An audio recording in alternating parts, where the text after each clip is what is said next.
Welcome back, all my 40K fanatics out there. I'm DJ here with Tim's Nation. And as you may notice, I got my Necron pants on.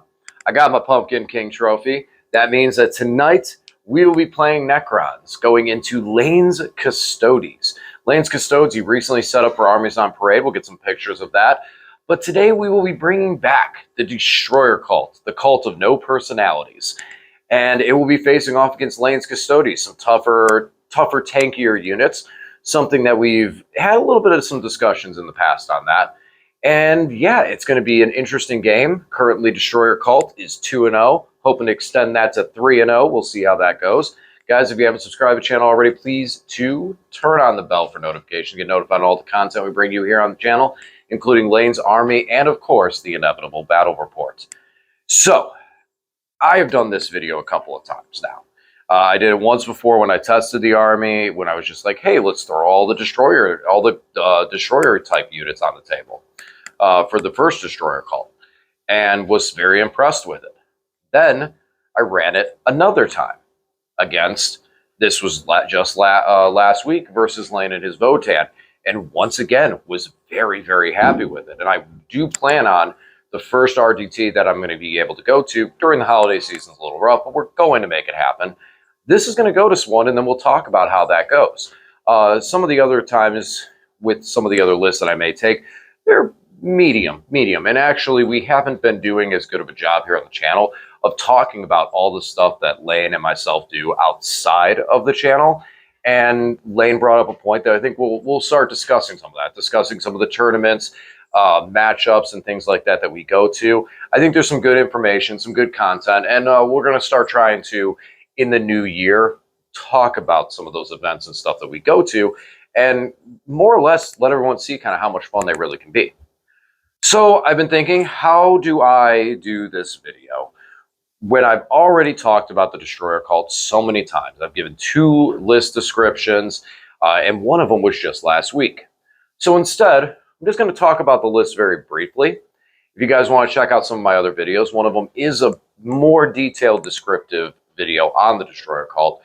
But this one, instead, we're just going to talk real briefly about the 3 major things that I feel make this Destroyer cult work. We'll put a couple pictures up to show some of the army itself, but there's the 3 major things that I think make this army work. And then we'll discuss a little of the Custode matchup, and that's going to be, then we're going to call that a video. So, all right, guys, first, let's take a glimpse at what the Destroyer cult looks like that will be taking on Lane today. All right, so here is the Destroyer cult. I've been calling it lovingly the cult of no personalities. So, what do we got going on here, and what are we thinking that they're going to do? We got 2 3-man squads of Ophidians, mostly for secondary games. I have 1 2-man squad of Locust Destroyers, the old school models. They're also to play into my secondary game. And then we have a Canoptic Reanimator, because he's just amazing. We also have 1 Hexmark Destroyer. The Hexmark, while his abilities don't do as well in this army, since we don't have big bricks of warriors for him to get shots off of, he still makes efficiency of that shooting. And he is a small, like a single model in this realm of these bases that can feed in and get into position for secondaries as well, because he can deep strike. On board, we have 2 3-man squads of the Locust Heavy Destroyers with the Gauze Destructor. And then we have 1 3-man Heavy Destroyer with the Exterminator that's going to be led by the Locust Lord. He has the Veil. We have a 6-man squad of Locust Destroyers that are led by a Locust Lord themselves with the Sovereign. Then we have the 3 squads of Scorpex, 2 of which are 3-mans, 1 is a 6-man.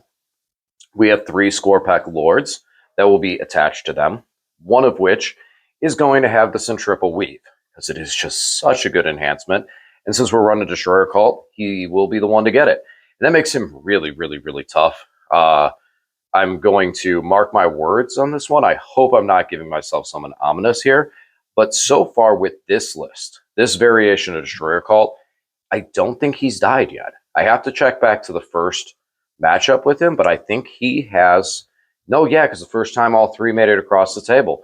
So yes, for the 2 games that I've played with this list on the channel, he has yet to die. So we'll see if that holds true. That Centriple Weave is very, very, very strong. So all in all, that is the list. That's what I have that's for my destroyer cult. Now, I've had a couple recommendations talking about a few different things, and we'll talk about that. Like what is legally, and I can't even say legally, fluff wise, I guess, acceptable to take with the destroyers. And stuff like the flayed ones, as we've seen them in previous destroyer cult choices, they were allowed to be taken. Canoptic scarabs, even, was one of the suggestions I'd seen as well. The canoptic reanimator, and then some of the the doomsday arc, and I've seen a couple suggestions float around. So when I look at it in all of its entirety, and I siphon it down to what could other option legal units be, I don't think that canoptic scarabs fall into the role. Canoptic scarabs, when you go into the fluff of what they do and how they're kind of like part of the repairman of the canoptic spider to be able to fix and run these things and stuff like that. If the destroyers are being awoken, my thought is the scarabs that are doing the repairs and the awakening are getting the heck out of there. So I don't think the scarabs would be sticking around. They would tend to be more around vehicles, in my opinion, in my impression. Flayed ones, I do agree. Flayed ones could be something that's in there. They're an offset. They're expendable in a sense because they're basically Necron warriors that still have part of their personality, so they have like a fractured reality. So I could see flayed ones being part of it. And then we go down the list. There's not really much else. The canoptic reanimator, in some ways, does feel kind of weird. But I feel like the canoptic reanimator is a utility that the Necrons would just have them all over the place because of what they do. So I don't feel like it's too offset to think that the Destroyer cult would bring a canoptic reanimator with it as well. Needless to say, with my list, I didn't include any of those. Flayed ones. Let's talk about them specifically. The flayed ones have lost some of the things that made them really strong previous edition as to now. Flayed ones were able to deep strike, make moves to be on the table further along. And the reason that I feel like they don't do well in this list is because of the Ophidian destroyers and how the Ophidian destroyers just do it better. Ophidians can come off the table. They're basically, this is one thing I talk about a lot, and it's with Grey Knights and with Ophidians in the same. When you play tactical secondaries, if you're playing off the tactical where you draw the secondary each turn, you draw the tactical first. And then you have the Ophidians or whatever unit it may be, you basically have them in your hand. You have them in your back pocket. So they're waiting there, and when you see it, you go, okay, I have these units. How do I deploy them to score these secondaries? And in some scenarios, I've even just put them right back where they came from because I've had other units in position to be able to do it. But having the Ophidians being able to be in your pocket to score things, especially things like behind enemy lines and secure enemy outposts, there's not a lot of units that can do that very, very, not well. It's still a chance. But even to be able to present a reasonable chance like the Ophidian destroyers do, or other units that can pick up off the field and be placed back down as reinforcements in that same similar way. A lot of armies have ways and access to that. The Blade ones now infiltrate.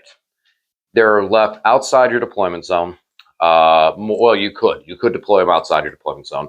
And they're small, so you're easy to hide them with their defensive buffs. And I believe they have stealth. If I'm wrong on that one, but they think they have stealth as well, too. However, they're 1 wound, 4 up save. They're not that tough. Any random sporadic artillery from a shooting army can pick them up like nothing. Any forward advancing units that can get into that deployment zone and fight them can pick them up like nothing. Bolter fire, when you start going down the food chain, the lower, weaker weapons are able to pick up flayed ones relatively easily. And that's giving an advantage to my opponent that I do not want to give. And that segues over into one of the biggest reasons that flayed ones are not in this list. And don't get me wrong, with the point cost on flayed ones and how cheap they are, and I can't disagree with some lists doing it. Ophidians are 100 points for the 3 of them, and you get 9 wounds versus I think it's 60 points for 5 flayed ones. I don't disagree with slapping flayed ones in there for secondary purposes, and especially at their point cost. But I like Ophidians, and what they can do is so much better than what flayed ones can do. And that's not to discourage anyone who's like, well, but I got flayed ones in my list for that reason. That's fine. They can still do work, and they still work. My only concern is that in order for the flayed ones to actually stick around and be able to control a corner like you may want them to, you may have to bump that squad size up so that they have enough survivability, in which case then you're passing the point cost on things like Ophidians and Scarabs, etc. Needless to say, the point was as to what I like that my list does. And this goes into personal preference and personal feeling onto this. But there's one thing to take note of with the entire list, and that is that for the most part, this list is toughness 6, 3 wounds with a 3-up save. Now, granted, there are units out there that can make quick work of that, and then we go, but what about this? But what about that? And that's fine. But then I ask you, what about the rest of the list? What about the things that are not suited to go into that type of stat line? Or things that might be wasting their time? Or the silliness of it, random damage weapons, D3 or D6, that could end up getting soaked up because of these multi-wound profiles across the board. Now, there are some other little variations with these profiles. The Ophidians are a weaker toughness. The Locust Heavies have an extra wound. It's stuff like that. But for the most part, this list in all of its entirety sits right in that stat line. Now, the Ophidians do not. And the Ophidians are taking the role that, well, you said, like the flayed ones would. But the Ophidians still have 3 wounds for what they do. They still pick up off the table for what they do. And in that sense, they're just slightly a little bit more durable than the flayed ones would be. And they're able to be in stronger positions as well, too. And in some ways, I feel like hit harder. Flayed ones can hit when they take damage really well. But initially, not so much. Ophidians, at least they get that one good shot that they can pop the plasma sight and have some devastating wounds out there. I like that. And they also have a lot of attacks. But the big thing comes down to the stat line and being able to isolate a lot of my opponent's weapons that now suddenly are just completely useless. Because even if you can handle the Ophidian's lower toughness profile, you still got the 3 wounds to deal with. And if you have the weapon that does do 3 wounds and may be able to handle that toughness, then you're going to be looking at other things on the table that have even higher toughness and go, but I want to hit that. I want to hit that instead. So I really feel like that's a big, big check for this list of like, there might be some play here. Some of the other stuff I noticed, when I originally built the list, I looked at the fact of how strong the MSU was going to be for this. I started putting the units and then just started to go, wow, there's a lot here. And for those who don't know, MSU is multiple small units. It's a play style that exhibits the fact that your opponent has to declare the target of their units when they declare them to shoot or to fight, etc. This can cause your opponent to have to dedicate more than they would like to eliminate a target, or not dedicate enough and not finish off a target, giving you a single model left in that unit. It then plays off that single model very, very well by being able to use that single model to then go do secondaries or get left behind to hold an objective, while full squads are able to then take the place and move forward. You're able to put more squads onto a single point and then break off and do stuff later on. With this list, everything at least has a minimal of like a 7-inch move. So I'm able to position things like the Scorpex and the Destroyers where they're able to help on multiple fronts. And when I break a flank or break a front and am able to hold that position well, I can then move away and leave pieces and particles of a unit that's been beat up behind. Now, the cool thing with Necrons is, if we leave a single Scorpec on an objective on turn 2, by the end of the game, that single Scorpec is going to be back to full size. So that's a big thing to keep in mind with this, is like with having the MSU style, which usually leaves resources behind, the Necrons themselves are able to reanimate and build back into those things. And that's something that Lane has noted over a couple times. He's like, I think this would have been a fair matchup even without the reanimation, because when he hits something and then, oh man, I left one model behind, it's the unit comes back, and the unit can come back in spades. If the reanimator's nearby, really can build up on that. Really can build up on that a lot. So this army, in my feeling, and the second point on this list, is it plays a very, very strong MSU build because I'm not spending a lot of points onto a bunch of other characters to really get the boosted stat line off of them. Now, with the characters I am spending points into, and this is my third and final point for this video, Scorpack Lords. Oh man, they're trucks. They are trucks. They hit like it. They just, ooh, they're so good. I love them. You have the impact damage on the charge. You have 4 attacks with a 3 damage profile, or you can go 8 attacks with single damage profile. For me, most of the time I've been using that big swing. But not only, like with these guys attached to a 3-man Scorpack unit, you have for 200 points, you have 3 Scorpacks, a Scorpack Lord with the reanimation protocol. So your opponent goes and kills the Scorpacks. Cool. Scorpack Lord's still alive. And he's got a 4-up invuln and 6 wounds and a toughness 7, because why not? And then he moves forward. Then your opponent takes him down. Then you span a command point and he stands back up. And then he keeps whooping and a walloping. And then when he stands back up, if he stands back up at the end of the fight phase, it's going into your turn, command phase, boom. He comes back with half his wounds, and then you get a reanimation. You're looking at this guy coming back with like 5 wounds remaining most of the time, at on odds. And they just clears. They're just so good. They're so good. They're so underappreciated, so undervalued. And the Scorpacks do a great job of being a bodyguard for them to make sure that they can get into position to do work. I really feel like one of the linchpins of my offense in this army is those Scorpack Lords and how aggressive they can be. They're good speed, good momentum, everything about them. And for the turn that they are, the turn or two that they are with the Scorpacks, they get some really strong buffs. A lot of people are, I saw at the beginning, they go, wow, if you put a Scorpack Lord with a unit and then you pop the Plasma Sight, you're getting both lethal and devastating. Isn't that kind of counterintuitive? And I say no. Anytime I roll a 6, I would love for it to proc something. So if I roll 6s to hit and they automatically go through to be damage, the AP is still solid and probably will make it through the save. Then on any of the wounds that just hit and now need to roll the wound, on a 6, those ones are going to bypass the feel no pain. You know, it's like saying, oh, I'd rather just not have the lethal and just have the devastating. No, I'll take them both. I'll take them both, because anytime you roll that 6, you're just less time you have to roll the dice to do that significant damage. I'll take that all day. So that's more or less my thoughts behind the list. I do think this is a diamond in the rough and an accidental find, and I feel like this really will do well at a competitive level. The only problem with this is, and it's a very minor problem, and actually I'm super excited about it for that same reason, we are moments away from the Necron Codex, which means things are going to change.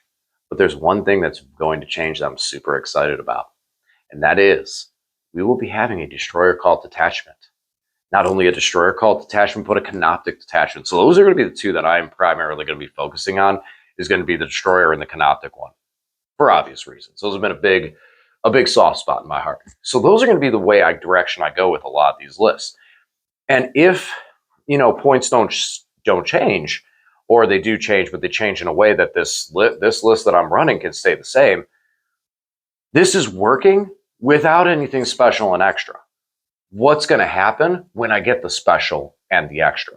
The biggest thing that I'd be losing from this out of the detachment would I be losing the Sovereign, which I do utilize around the Locust Lord to be able to kind of move around and keep the Locust Heavies at an extra boost. That's one thing I could end up losing. Something tells me there's going to be some pretty cool stuff there that it's not going to hurt that bad. All right, guys. That's the list. That's what I'm going to be bringing today. That's my thoughts behind it. So I twisted up a little bit here since I've talked about the list already so many times.